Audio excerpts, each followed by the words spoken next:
Hola a todos, bienvenidos a Con ánimo de lucro, el podcast en el que no señalamos a quienes quieren ganar dinero. En este podcast, que como ya sabéis está producido por Mi Crowd, hablaremos sin filtros con referentes de los negocios, de la economía, la inversión, la divulgación y la política. Y antes de nada, si te interesa la inversión de impacto y quieres ayudar a financiar proyectos de mujeres emprendedoras en América Latina, puedes conocer lo que hacemos en microwd.es. Puedes mejorar el mundo y ganar dinero. En MiCrowd ayudas a mujeres emprendedoras de Latinoamérica y generas rentabilidad. microwd.es.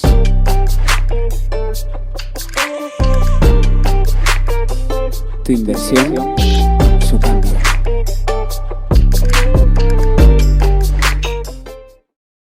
Yo soy Irune Ariño y hoy entrevistamos a Paco Lodeiro, fundador de Academia de Inversión y fundador y conductor del podcast Value Investing FM. Bienvenido, Paco, a Con ánimo de lucro. Bien hallado, Irune. Un placer estar por aquí. A ver si la gente que nos escucha, pues por lo menos pasa un buen rato y si aprende algo, pues mejor todavía.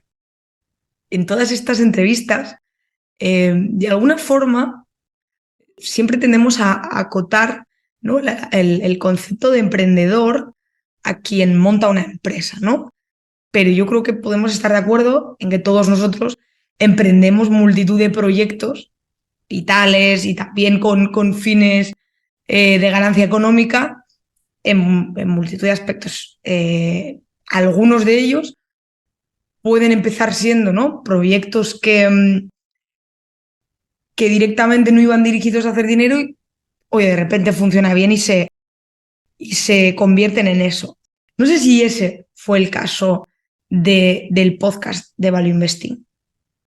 Bueno, cuando empezó el podcast, el Value Investing FM, ya estábamos ganando dinero con Academia de Inversión, pero cuando empezó el blog, que fue el origen de todo, Academia de Inversión, que empezó como un blog hace unos 11 años, pues la verdad empezó como eso, como un simple blog donde no tenía una idea clara de monetización. De hecho, los primeros 5 años no gané nada con él y me dediqué básicamente a escribir, a crear contenido, porque en aquella época había mucho menos, sobre todo el tema de inversión en España, e intentar generar valor. A ti lo que te lleva a montar ese blog es precisamente eso, ¿no? Decir, oye, a mí me interesa este tema, llevo trabajándolo un tiempo y me doy cuenta, bueno, que falta generar contenido acerca de esto para que la gente lo conozca mejor. Sí, además siempre me gustó dar clase. Hablando de ánimo de lucro, pues las primeras formas de ganar dinero que tuve fue dando clases, sobre todo de matemáticas, contabilidad, finanzas, y es algo que me gustaba. También estuve dando clases a niños en una ONG aquí de mi ciudad. Eso fue más duro todavía, porque dar clases a niños, sobre todo si es por la tarde ya y no les apetece estudiar o hacer los deberes, pues es algo complicado, pero bueno, fue bastante enriquecedor, la verdad. Y entre que me gustaba dar clases, me gustaba enseñar y me gustaba la inversión en las finanzas, pues conectando esos dos puntos empezó Academia de Inversión, como un simple blog, y luego ya con el paso del tiempo se convirtió en una academia en sí y después dio paso al podcast, a Value Investing FM. Antes de que fuese una academia, ¿llegas a monetizar de alguna forma el blog? ¿O simplemente el blog empieza a tener una envergadura suficiente, ¿no?, y una cantidad de lectores, y llega un momento en el que tú dices, oye, pues puedo convertir esto, ¿no?, en una serie de cursos o de clases acerca de estos temas? Pues mi idea inicial era hacer asesoramiento financiero, crear una empresa de asesoramiento financiero. El problema fue encontrarse con el Estado, con la regulación estatal de las EAF, que si analizas en España como está, que están registradas, puedes ver las que hay ahí ciento y pico, y además muchas no se dedican ni al asesoramiento de personas, muchas se dedican al asesoramiento de entidades para fondos de inversión, ves que no existen asesores financieros. Esa figura que en otros países desarrollados como Reino Unido o Suiza, pues hay miles de personas que se dedican a eso, a ayudar a ahorradores de clase media a rentabilizar sus ahorros. Pues la figura en España se hizo para que no exista, básicamente. O sea, no la prohibieron, pero lo hicieron tan gravosa, esa figura, con unos requisitos y unos procedimientos burocráticos tan costosos, que solo las personas muy ricas pueden tener un asesor financiero independiente.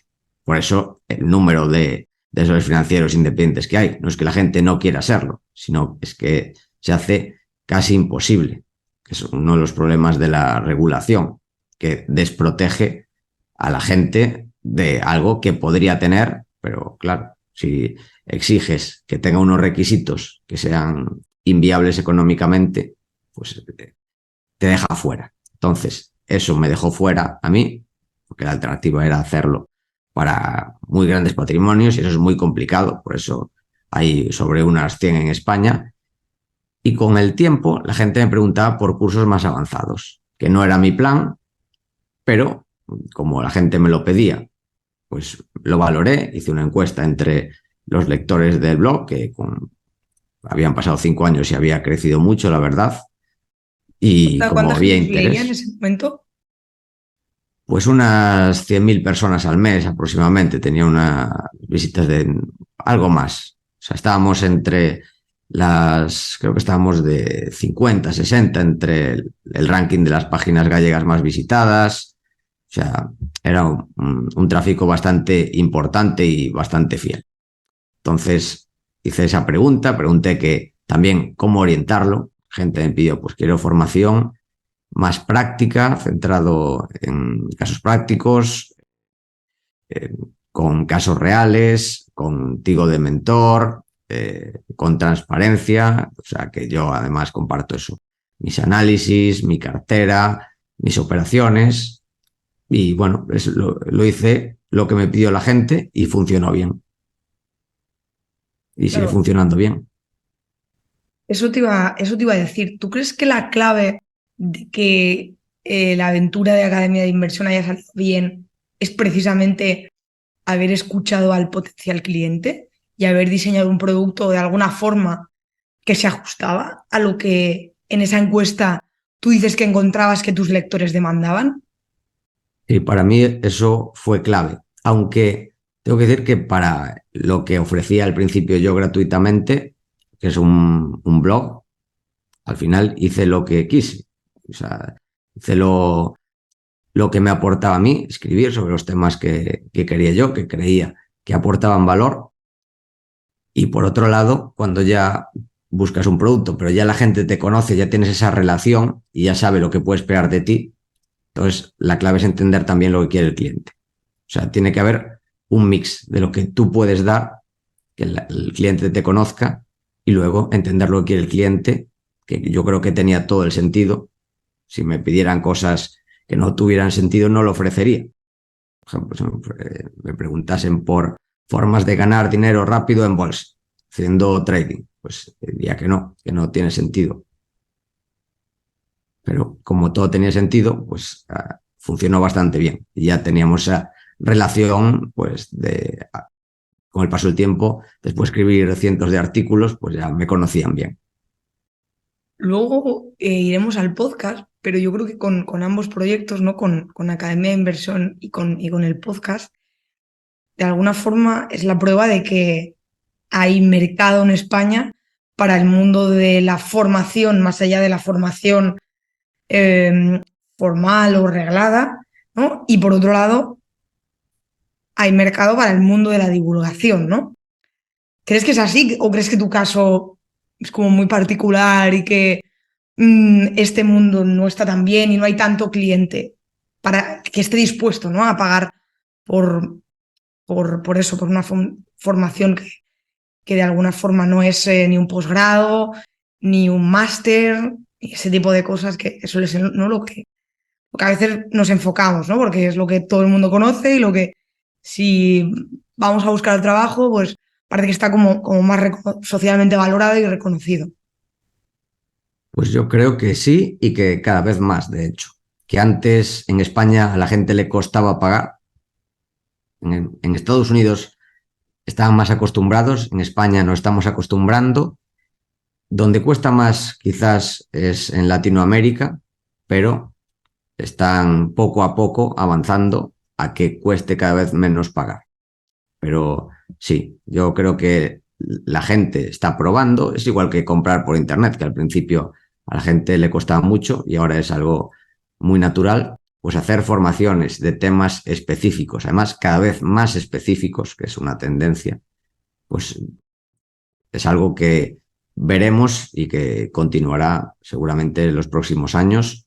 Y si bien antes eran algo para que tuviera sentido, tendría que ser algo más amplio, como Academia de Inversión, que es inversión en bolsa a largo plazo en general, pues cada vez hay cursos más específicos de hobbies y de habilidades que a la gente le interesa tener y cada vez está más dispuesta a pagar.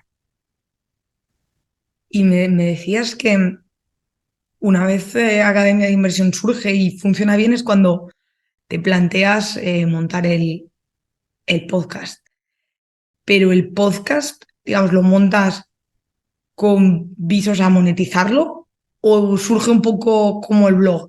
Diciendo, oye, bueno, pues voy a generar este tipo de información ahora pasándolo al mundo audiovisual, ¿no? Porque de alguna forma estoy viendo en YouTube, en iBooks, en Spotify o donde sea, se está consumiendo este tipo de producto y ya veremos a dónde me lleva esto.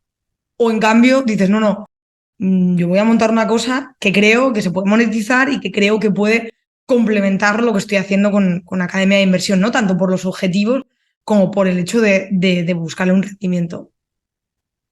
Pues esto fue por insistencia de un amigo, Joan Boluda, que tiene un podcast de marketing online, que es de los más escuchados de España, de negocios, y me insistía mucho en hacerlo, dar el salto al podcast del blog, porque digamos que si quieres divulgar es una forma donde generas más confianza, donde llegas a gente de formas diferentes, de una forma más personalizada, porque cuando una persona lee, se lee a sí mismo, con su voz interior, pero en un podcast te metes con él en su día a día, te escucha, entiende los matices de tu voz. El canal transmite mucho mejor. Y además, cuando empezamos, hace 5 años y pico, era mucho más incipiente. Ahora sigue siéndolo, sigue siendo incipiente en España, pero hay bastantes más podcasts.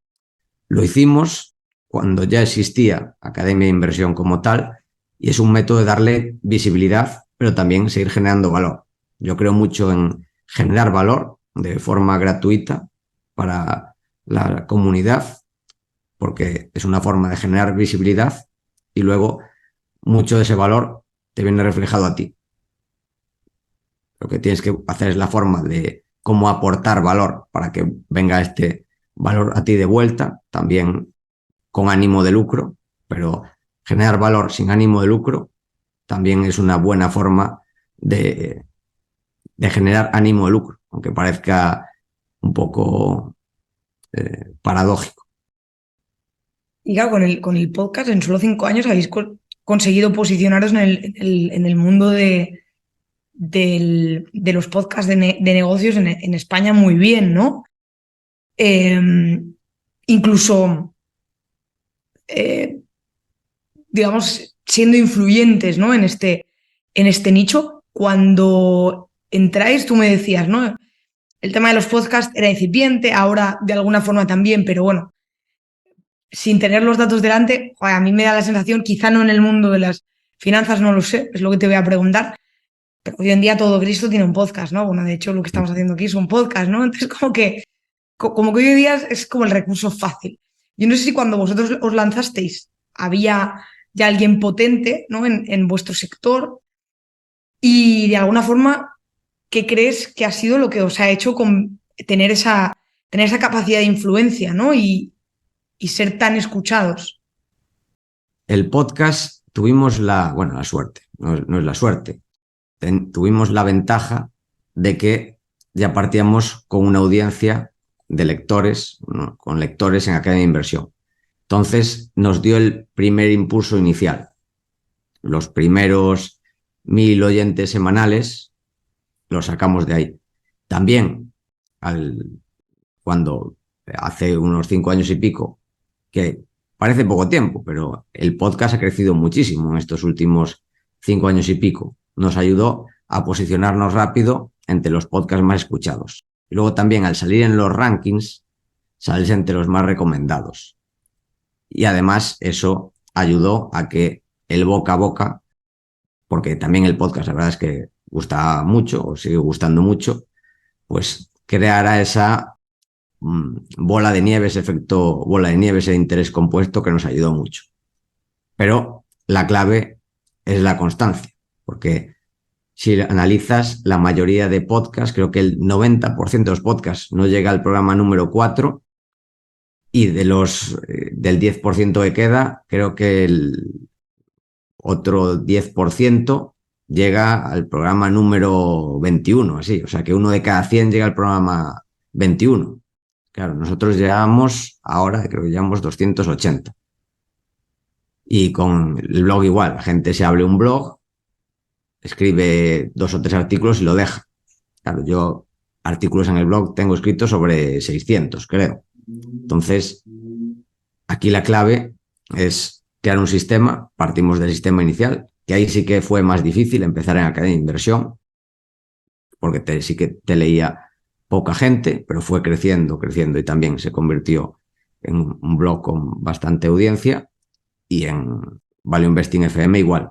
Pero la clave es la constancia, en generar valor constantemente, crear un sistema donde tú crees valor y luego los resultados acaban llegando. Tengo dos preguntas. La primera es si crees que de alguna forma el podcast ha desbancado o ha matado directamente al blog, ¿no? Se suele decir que la gente ya no lee, ¿no? Y de hecho, si se ve que la gente cada vez, por ejemplo, consume más noticias a través de las redes sociales que a través de la prensa tradicional, por lo cual, ¿no? La cantidad de información que está consumiendo es muy inferior. Y también, ¿no? Que cada vez más gente consume productos audiovisuales, ya sea en vídeo o solo en audio. Entonces, ¿tú crees que de alguna manera el blog ha muerto completamente y lo ha desbancado el podcast? A ver, completamente no, pero sí que le ha quitado mucha cuota de mercado. Es igual que la radio. La radio no ha muerto, sigue ahí, pero se ha quedado un poco atrás. Y ha sido por el podcast, los blogs y también por todo el contenido audiovisual, por YouTube, por Netflix. Digamos que es una forma de consumir contenido más cómoda, que puedes hacer otras cosas a la vez también. Puedes estar dando un paseo, puedes estar en la ducha, limpiando la casa, en el trabajo, en el gimnasio. Es algo más cómodo y una forma de sentirte informado, que a veces, digamos que es una competencia directa, porque si antes te informabas leyendo, ahora puedes informarte de forma más pasiva escuchando. Entonces, sí que ha quitado bastante cuota de mercado y eso se nota. No, claro, totalmente. Además, es que yo creo que es lo que tú dices. No solo el tema de poder estar haciendo otras cosas a la vez, sino también el tema de la demanda, ¿no? De que es un contenido que siempre tienes ahí disponible. Que es que no es como la radio, que el tal programa es a tal hora. Aunque es verdad que muchas empresas o muchos medios de comunicación sí que se están adaptando en ese sentido, ¿no? Bueno, yo te hago un contenido en directo que luego lo tienes disponible a demanda en la página web, en YouTube o donde sea, ¿no? Y para que precisamente que puedas consumir. Pero la segunda pregunta que te quería hacer, porque yo creo que a veces tendemos a pensar, y no sé cuál es tu caso, que todo lo que se genera de forma audiovisual tipo podcast, entrevistas y demás, bueno, es algo que en realidad no lleva mucho esfuerzo, ¿no? Y que entonces uno enciende la cámara y un poco va, pues, soltando lo que le va viniendo, ¿no? Me gustaría saber si en tu caso, bueno, ¿cuánto tiempo te lleva a preparar a ti los podcasts? Y evidentemente habrá habido una curva de aprendizaje, pero digamos, pero ¿qué paso no tienes que seguir para preparar un podcast? Pues en muchos casos lleva poco, pero porque ya vengo preparado de antes. Por ejemplo, tenemos muchas entrevistas a gestores, pero tengo la suerte de que los conozco bien. Si fuera un periodista que no conoce bien y tiene que entrevistar a un gestor, tendría más problemas. Yo conozco en general bien a los gestores en España, conozco sus estilos de inversión, conozco su cartera. Entonces, digamos que esta preparación ya la tengo igualmente. Si no, tendría que dedicar bastante más tiempo. Luego sí que hacemos programas especiales de algunas temáticas, eso sí que son muchas horas de preparación. Hacemos un programa, por ejemplo, de la burbuja japonesa, del crack del 29 o de otros temas, pues sí que tenemos que dedicarle tiempo a la investigación, a prepararlo, a hacer la estructura. Eso sí que lleva más tiempo, pero las entrevistas en general o nuestros resúmenes del mes, nuestro consultorio bursátil, es algo que requieren tiempo para una persona que lo hiciera desde cero, pero en nuestro caso, como lo hacemos igualmente, o sea, estamos al día de lo que sucede en el mundo de la inversión, Claro, pero de alguna manera ese estar informándote todos los días ya es, ¿no? Lo que te cuesta preparar el podcast. O sea, el hecho de estar leyendo prensa especializada todos los días, de estar buscando e indagando más sobre ciertas cuestiones, de alguna forma ya es, ¿no? Esa forma de prepararte. Claro, o sea, digamos que me cuesta entre comillas, porque no me cuesta, porque lo haría igualmente. Te cuesta tiempo, ¿no? O sea, te consume tiempo, más allá de que evidentemente es un tiempo Sí, que gustosamente dedicas a hacer eso. exactamente. O sea, y que si no tuviera podcast, pues posiblemente estaría al día de todo lo que pasa en el mundo de las finanzas, de la inversión, las carteras de los inversores, estilos de inversión. O sea, si fuera una persona que no le gustase el tema de la inversión, pues sería una inversión en tiempo muy importante.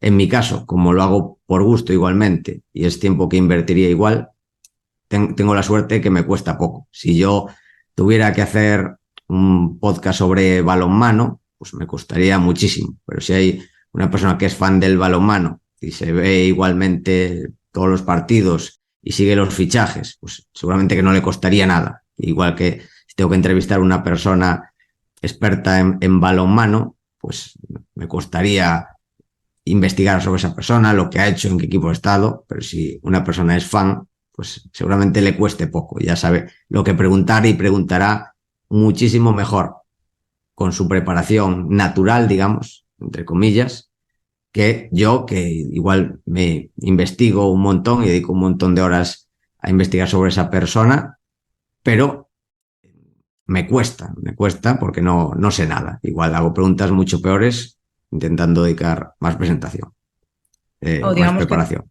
que tú de alguna forma te puedes permitir tener una gestión del tiempo más eficiente a la hora de preparar un podcast, por eso que dices, ¿no? Por el know-how que ya tienes y luego lo que día a día, o sea, que estás al día de las cosas que ocurren. Exactamente. A la vez, cambiando de tercio, tú eres, por así decirlo, un pionero del teletrabajo, ¿no? Evidentemente, como muchos otros, ¿no? Mm. Entiendo que desde que empezaste con Academia de Inversión, no sé si estabas trabajando en alguna empresa, empezaste con Academia de Inversión y cuando empezó a funcionar bien ya lo dejaste y te dedicaste full time a Academia de Inversión. No sé si Sí, fue así o... estaba en una asesoría fiscal y cuando empezó a monetizarse con los cursos, lo dejé y me dediqué al 100%. ¿Y Sí. eso hace cuánto fue? Pues cuando empecé con los cursos, hace unos 6 años aproximadamente. Y ahí empiezas a teletrabajar o ya teletrabajabas de antes. No, empiezo a teletrabajar. ¿Y cómo es ese cambio de haber estado en una oficina o en una asesoría fiscal a no solo tener tu propio negocio, sino a la vez que tu casa es tu oficina? A ver, tenía la suerte de que para ir al trabajo iba andando, era un paseillo de 15 minutos. Para mí, lo mejor es que aunque fuera un pasillo de 15 minutos, es no tener que ir al trabajo. O sea, para mí es, y si ya tuviese que ir en metro o en coche, buf, eso a mí no hay quien me pague trabajar desde casa, de verdad. O sea, hay gente que prefiere tener su oficina cerca, también podría ser, pero yo estoy contentísimo trabajando desde casa. Me organiza bien. Yo trabajo muchas horas, pero trabajo por gusto. O sea, no es algo que me cueste estar muchas horas trabajando. Y pues, trabajo mucho de noche, eso sí, que no es recomendable, no lo recomiendan, pero es un horario que me gusta mucho porque nadie te molesta. Puedes estar concentrado. El problema es que, claro, a veces estoy concentrado trabajando y me dan pues las 3, 4, 5 de la mañana. Y claro, eso luego quita horas de sueño. Pero bueno, es un pequeño problema que, que para mí vale la pena. Y no sé si quieres preguntar algo en Sí, concreto sobre esto. sí, porque, bueno, a mí estas cosas me generan como mucha curiosidad, ¿no? Aparte de porque yo teletrabajo y casi siempre he teletrabajado, pero tú eres, digamos, como un rutinas, ¿no? Que cada día levantas a tal hora, haces esto, haces lo otro, o tus días son muy diferentes unos de otros, en cuanto a tus horarios me refiero, y en cuanto al tipo de tareas que realizas todos los días. Pues suelen ser algo diferente, sí. O sea, soy un poco, a ver, no voy a decir caótico, porque no es la palabra, pero no tengo una rutina clara. Intento hacer todo lo que tengo que hacer, eso sí, antes del tiempo, o sea, O sea, vas no más por dejo, objetivos, ¿no? voy por objetivos e incluso, pues, objetivo de hacer ejercicio. Pues a veces lo hago por las mañanas, a veces lo hago a la hora de comer, a veces lo hago a la primera hora de la tarde, última hora de la tarde, pues eso hay que hacerse, pero lo hago según tenga espacio. Yo me organizo así. ¿Y cómo sería, entre comillas, un día tipo, ¿no? O sea, ¿a qué hora te levantas? ¿Qué haces? O sea, ¿qué haces? Mi curiosidad es qué haces para seguir trabajando a las 3 de la mañana. O sea, ¿cómo te has organizado ese día, ¿no? Para que, porque entiendo que entonces empezarás más tarde o no, o llevas desde las 8 trabajando. Pues depende, o sea, ahora estoy trabajando en dormir más. Es uno de mis objetivos para este año, porque el año pasado había muchos días que dormía menos de 5 horas. O sea, empecé a traquearme el tiempo de sueño y era inviable. Era inviable porque pues leía, la gente me pasaba artículos sobre tema de dormir eh, y es malo dormir pocas horas. Y yo, pues de media igual, dormía 5 horas al día y muchas horas y además de forma muy irregular, porque dormía 4 horas y pico, 4 horas y pico. Luego dormía 6, luego 4 y pico. Luego un día que podía dormir mucho, dormía 10 horas. O sea, eso no era sano. Ahora intento dormir un mínimo todos los días de 6 horas. Ese es mi objetivo, dormir un mínimo de 6 horas. Y me despierto dependiendo del horario del día siguiente. A veces tengo que madrugar bastante, o otras veces no. E intento por la noche alargarlo lo máximo posible. Intento ponerme una alarma para no liarme, porque si empiezo a leer y a trabajar, pues me pueden dar las 1000. Entonces me pongo una alarma para que me avise en plan, si vas a dormir ahora, te quedan 7 horas y pico de sueño, más o menos. O sea, vete mentalizando, vete preparándote para dormir. Y es mi forma de organizar. Y mi día a día es, pues, mucha lectura, sobre todo. Lectura y consumo de contenido también audiovisual. También cada vez hay más contenido audiovisual, que sea podcast, vídeos de YouTube, pero bueno, sobre todo lectura. De momento, en mi caso, sobre todo lectura. ¿Y eras así antes de emprender? ¿O crees que trabajas ahora más desde que tienes una empresa? Pues difícil, porque antes me dedicaba también a esto, me dedicaba como hobby y tenía también mi trabajo. Entonces, difícil dividir lo que es trabajo de lo que no es, porque claro, si no tuviera que trabajar, muchas cosas las haría igualmente, porque para mí son un hobby. Entonces, si medimos desde el punto de vista de una persona que no le gusta lo que hago yo, entonces trabajo muchísimas horas. Miran que trabajo, pues yo qué sé, 90 horas a la semana, 100 horas, depende, pero sí, muchas horas. Depende también de la semana. Yo, si quiero un día no trabajar, no trabajo. O si vienen unos amigos o lo que sea, puedo no trabajar ese día. Pero en general, trabajo, insisto, entre comillas, de lunes a domingo. ¿Qué pasa? Volvemos al ejemplo de la persona que sea fanática del balonmano y vaya a partidos de balonmano, vea balonmano en la tele, salga a jugar al balonmano, esté leyendo el AS, el Marca, etcétera. Igual le dicen, joder, estás todo el día trabajando con temas de balonmano. Pero esa persona, para ella, no es un trabajo, es un hobby. Y además tiene la suerte de ganarse la vida con su hobby.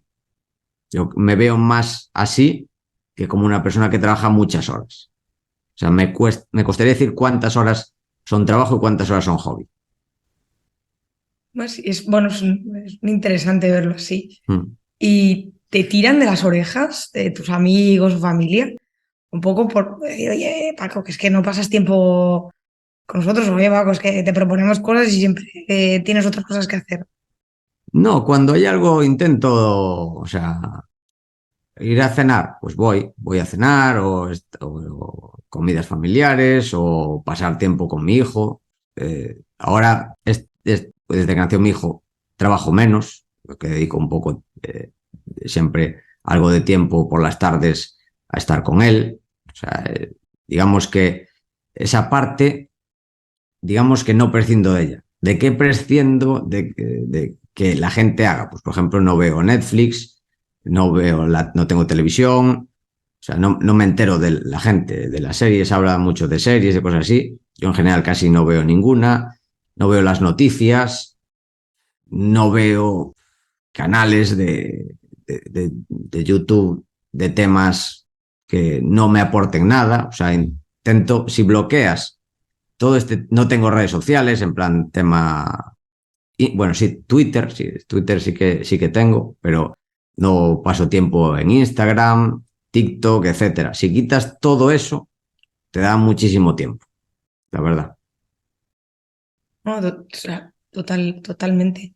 Esto es una cuestión que he hablado con otras personas que he entrevistado, el tema de la conciliación, porque jo, Mm, me parece clave, porque yo creo que es evidente, tú lo has dicho, que tener un hijo te cambia la vida, ¿no? Y que mm, efectivamente tú decías que trabajas menos desde que tienes un hijo. mm. Es que yo creo que la conciliación es particularmente difícil cuando uno tiene una empresa. Sí. O a la vez, el tener una empresa te da esa flexibilidad para adaptarte mejor a, oye, pues puedo dedicar estas horas que quizá alguien estaría en una oficina y ya trabajaré por la noche. A mí me ayuda, en mi caso, claro. Depende de cada empresa. A mí me ayuda. También porque me puedo adaptar, pero, por ejemplo, puedo estar leyendo, que me venga mi hijo y hacer una pausa con él un rato. No pasa nada. Hay gente que le costaría más, que es más de horarios fijos por bloques. Dice, no, de aquí trabajo y luego paro. Yo soy más flexible. Insisto también porque para mí, como es bastante un hobby, entonces no tengo ese problema. Por ejemplo, hay gente que si el trabajo es algo que no te gusta, que tienes que estar centrado y necesitas concentrarte y luego tienes una distracción que Sí que prefiero estar concentrado también, ¿eh? Por las noches me ayuda, pero sobre todo cuando entras en lo que se llama el estado de flow, estado de flujo, y digamos que el tiempo no pasa para ti, estás inmerso en lo que haces, pues ayuda tener estas noches. Pero si estoy por la tarde haciendo algo y viene mi hijo, que bueno, es un niño pequeño, tiene 3 años y pico, puedo parar, estar un rato con él, decirle qué le pasa, pues me quiere enseñar algo que hizo, pues unos bloques en plan tipo Lego, lo que sea, pues estoy con él un rato y luego retomo y no pasa nada. Sí, claro, y probablemente, efectivamente, como tú decías, ¿no? Cuando uno está en una oficina, no puede salir y ver los legos que en ese momento, bueno, evidentemente quizá teletrabajando es más fácil, ¿no? Pero incluso cuando alguien trabaja para otros, pues tiene que estar fichando, bueno, en mi caso me pasa, ¿no? Que igual hay gente que no lo hace, pero yo ahí soy como muy honesta, ¿no? Y si me voy a comer, pues paro o sea, ¿no? Ficho como que salgo y si vuelvo de comer, vuelvo a poner. Pero siguiendo con toda tu vida en el ámbito de la empresa, ¿tú montaste todo esto solo y sigues solo? ¿O has ido incorporando a gente a medida que ha crecido tanto la academia como el podcast, para que te eche un cable? A ver, empecé yo solo, incluso hasta me hice yo la web en WordPress, aprendí de blogging, de marketing online, editaba yo el podcast y todo y lo subía, hacía yo de hombre orquesta bastante. El podcast lo hago con Adrián Godás, somos los dos copresentadores, él tiene su proyecto, Godás Research, que es centrado en inversión, pero en materias primas, y lo hacemos juntos, el podcast. Creo que hacemos una buena pareja de comunicadores. Y sí, lo hice mayormente yo solo. Ahora tengo ayuda. Creo que es importante delegar. También fue un cambio que hice estos últimos años, de delegar para tener más tiempo, pues para pasar con mi hijo principalmente y para descansar. Esas son las dos patas, una la de mi hijo, pues una vez que nació, y la de descansar. Ahora, estos últimos años, este último año y pico, porque por salud sobre todo, además me noto mejor, más energético, más descansado. O sea que sí que recomiendo a la gente descansar, pero sí, para mí delegar es algo que tardé mucho en hacerlo, porque tienes que cambiar de mentalidad. Y yo, como tengo un pequeño negocio que puedo gestionar yo solo, entonces no tengo esa necesidad. Si tú tienes un negocio grande, pues es que tienes que delegar sí o sí. Tienes un negocio de personas.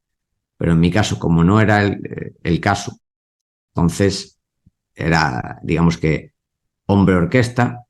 Si delegas, no vas a tener todo al 100% como te gusta a ti.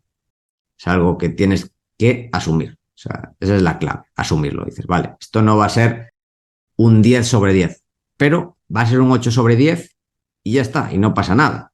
Pero vas a librar tiempo para ti. ¿Y delegaste en cuanto más a skills o simplemente como puramente división del trabajo? Es decir, si buscaste a alguien que se encargase de algo concreto que quizá a ti no se te daba súper bien, pero que hasta ahora lo habías estado haciendo tú, o en cambio dijiste, bueno, pues para librarme un tiempo para mí, pues hay una serie de tareas que no tienen por qué estar agrupadas, por así decirlo, como temáticamente, de las que se va a encargar otra persona. Pues yo, como lo hago, es con Fina Genís, que es mi asistente virtual de Deleguo, que lo que hago es todos los lunes a las 3:30 me reúno con ella para hablar de lo que le voy a delegar a ella esa semana. Empecé delegando temas fiscales, temas también de edición del podcast, subir el podcast, pero hablamos para ver qué partes de mi trabajo puedo delegar. Son temas, digamos, más de procesos que se pueden ir repitiendo. Has dicho que es un asistente virtual. Sí, es como una secretaria, pero no trabaja conmigo es un concepto sé que se suele utilizar, el de asistente virtual. O sea, virtual. No sé, en realidad no es virtual, es en remoto. O sea, quien le puso el nombre asistente virtual, no, quizás Ok, no o sea, es. no es un ordenador, No es una una persona AI detrás de ni un ordenador. nada. Sí, la verdad es que quien le puso el nombre asistente virtual, pues no es el nombre más apropiado, pero se les Perdona. llama así, asistentes virtuales, que en realidad es como una secretaria en remoto, que ella trabaja, tiene sus horarios, se organiza ella y yo vamos comunicando, nos comunicamos por email, por WhatsApp y además de esta reunión semanal y le delego cosas que hacer. ¿Y crees que ambos proyectos serían serían escalables? ¿O tú estás bien Academia de como estás? inversión, Dime. academia de inversión y el podcast, Sí. dices. A ver, el podcast es ya escalable, o sea, porque grabas y te puede escuchar una persona o te puede escuchar 1 millón de personas y el esfuerzo es el mismo. O sea, el podcast tiene escalabilidad pura. Academia de inversión, no tanta por el modelo de negocio y el modelo de aprendizaje que tiene, porque, por ejemplo, yo dedico el primer mes de cada trimestre a reuniones con alumnos. Ayer tuve reuniones con alumnos, hoy también. Entonces, no es tan escalable. Yo prefiero que sea así porque es el método de enseñanza o lo que me gustaría haber tenido a mí, tener una persona cercana, además de todos los vídeos de la formación, toda esta teoría, todo esto que puede tener mucho más apalancamiento operativo, que es lo grabas una vez y da igual si tienes un alumno o tienes 1 millón. En este caso, yo no podría tener 1 millón de alumnos, pero creo que es lo mejor para los alumnos, poder tener este acceso a mí mucho más directo. Entonces, eso me consume a mí, pues, tener que responder correos de los alumnos todos los días, tenemos un grupo de Discord de alumnos también, estar ahí hablando con ellos, respondiendo a las dudas, aportando debates, también estas reuniones 1 a 1 con alumnos, pues no tengo ese apalancamiento operativo, pero me siento cómodo igualmente. O sea, de momento no tengo esta necesidad de buscar una persona que lo haga. Y no creo que la busque, la verdad. Esa nada más mi pregunta, ¿no? Si de alguna forma ampliarías el negocio incorporando a más personas y por lo tanto eso te permitiría generar más contenido o poder dar atención a más alumnos, ¿no? O que el podcast tuviese como otras ramificaciones que ahora no puedes simplemente porque sois dos personas y no tenéis más tiempo. En tu caso, estás bien así y Sí, no en te mi caso estoy gustaría bien eso. así. En mi caso estoy bien así. Puede que cambie opinión en el futuro, pero no creo. En mi caso estoy bien así. Tengo eh, mis ingresos que me permiten tener la vida que yo quiero y ahorrar. O sea, tengo un margen de seguridad, más todo lo que he ahorrado en el pasado. O sea que uno de los errores que suele haber es renunciar a algo que sí que quieres o que necesitas por algo que no quieres o no necesitas. Entonces, renunciaría a algo que no que quiero o necesito, como más tiempo o no o tener todo como me gusta a mí, quizás sería lo que renunciaría, tener algo de lo que me siento muy orgulloso, igual algún cambio y me sigo estando orgulloso, igual no, tendría que mirar cómo hacerlo por algo que no necesito, que sería crecer más y ganar más dinero. Vale. Y ya por terminar, unas preguntas, entre comillas, como más personales y que a mí me parecen más graciosas. Eh, la primera de todas es, tú has hablado mucho de que lo que haces no solo es un trabajo, sino un hobby, ¿no? Pero ¿tienes otros hobbies más allá de lo relacionado con la inversión? ¿Hay alguna cosa que te apasione, ¿no? Que esté fuera de eso? A ver, Te voy a decir una respuesta original de algo que vi ayer, que es mi programa favorito. O sea, hablamos de no perder el tiempo con Netflix y cosas así. No puedo verlo mucho porque sale una vez a la semana, que es un programa, es un concurso. Antes mi concurso favorito era Saber y Ganar, hasta que descubrí este, que es de la BBC, que se llama University Challenge, que es un programa de preguntas y respuestas, me parece brutal.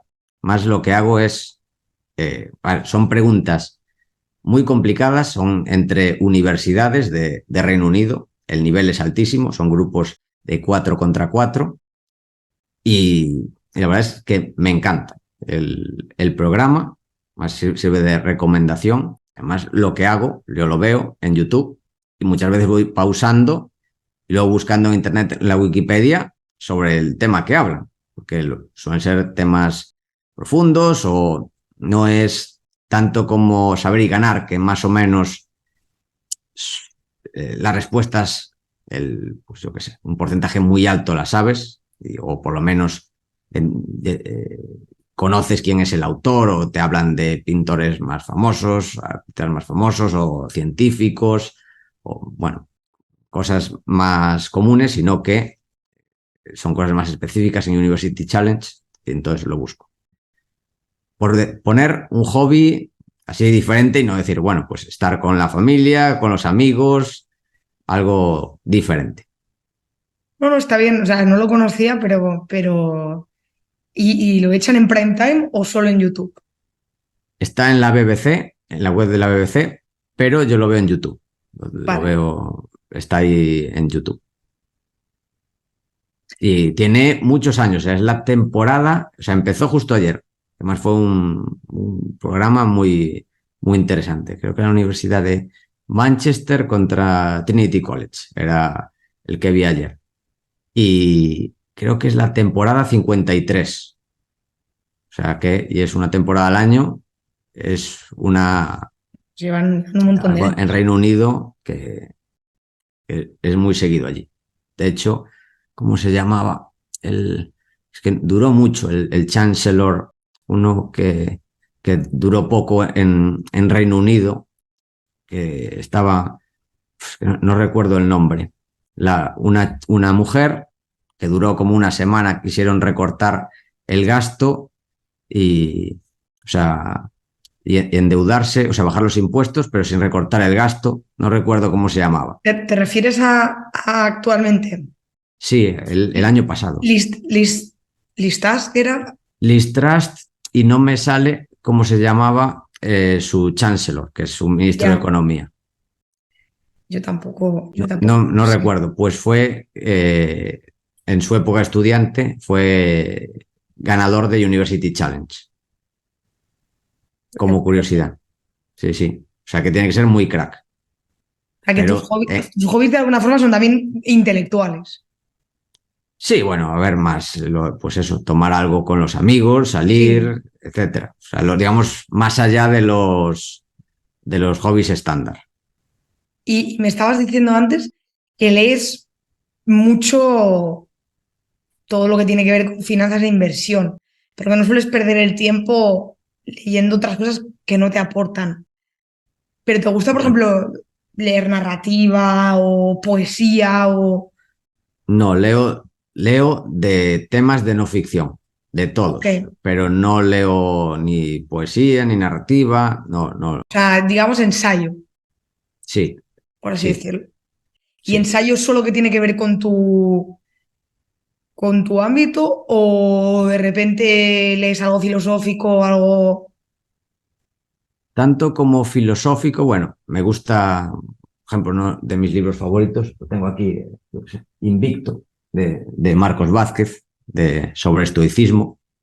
Es un libro que me gusta mucho, o otro de mis libros favoritos, El arte de la guerra, de Sun Tzu, que son libros de una temática que no más generalista, pero que tiene luego utilidad en mi vida. No es, digamos, una filosofía más espiritual, más trascendental, sino que son libros más prácticos. Y esto es una pregunta que se me acaba de ocurrir, que la verdad que no me he hecho hasta ahora, pero no por las cosas que me cuentas me parece que puede ser graciosa. ¿Tienes lo que se llama como algún guilty pleasure, ¿no? Algo que te media vergüence reconocer que te gusta?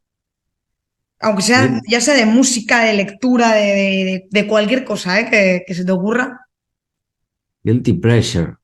Pues ahora no se me ocurre nada. O sea, yo intento, crear incentivos de cosas que hago y que no son lo mejor, pero orientarlos a otras que son buenas para mí.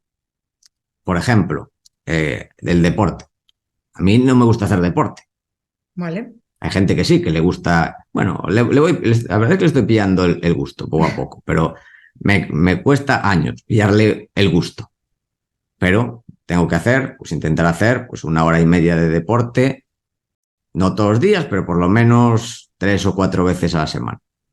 Entonces, si quiero tomar chocolate o algo así, pues tiene que ser el día de hacer deporte, por ejemplo. Y una especie de, ¿no? de recompensa. Sí, exactamente. O sea, y guilty pleasures. Yo algo que he descubierto que me gusta mucho con mi hijo son los gusanitos, por ejemplo. Las como patatas, bueno, ya sé que no son patatas. De maíz, sí. Que hacía años que no los tomaba. Pero claro, los tomaba él y es algo que me gusta. Puede ser un guilty pleasure a nivel Totalmente. culinario. Sí, total. Está muy bien. Te has tomado muy en serio la pregunta, está muy bien. Sí. No, es que no se me ocurre nada. Sí, me pillaste por sorpresa. Está perfecto. Y la última, que a mí la que más me gusta, lo que pasa que ahí, por eso te he dicho la del guilty pleasure, porque ahí tú juegas con ventaja, es la de la cita, ¿no? ¿A dónde llevarías a alguien en una primera cita? Pues tiene que ser una cita donde pueda hablar bastante. Entonces, por ejemplo, ¿Eres hablador? Hablar para conocer a otra persona, es una primera cita, ¿no? Sí. Creo yo. Entonces, no iría al cine. De hecho, llevo más de 20 años sin ir al cine, la verdad. Por precio, llegó un día que dije, nada, demasiado caro, no vuelvo más. Y nada, llevo 20 años sin ir al cine y nada, Netflix tampoco, ni cosas así. Yo, para conocer a otra persona, diría un paseo aquí por la zona de la Marina, en Coruña, y una cafetería. Bueno, es que tú eres de una zona muy bonita, entonces Sí, juega con ventaja. Sí.